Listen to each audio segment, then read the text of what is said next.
Booster shots of the Covid-19 vaccine are scheduled to be available to the immunocompromised and healthcare workers come Monday. And as you'll hear in this report, the groups are being urged to get the booster to improve their protection against the virus. On Monday, we will be introducing booster vaccines. So persons who are fully vaccinated, they will be able to access a booster vaccine. The next phase of the local vaccination program is still on track to begin on Monday. The health leaderships at the parish level are urging residents to come forward for their booster shots. Experts say an additional jab can offer more protection from the coronavirus.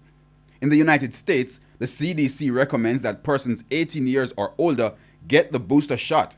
For now, Jamaican authorities are targeting select groups. And for those who are immunocompromised, then they have a booster. They will have a third of the AstraZeneca vaccine or a second dose of the Johnson & Johnson vaccine.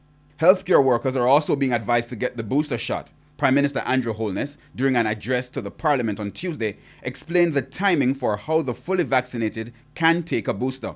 For those who took AstraZeneca or Pfizer for their first 2 doses, the booster will be available after 6 months of the second dose.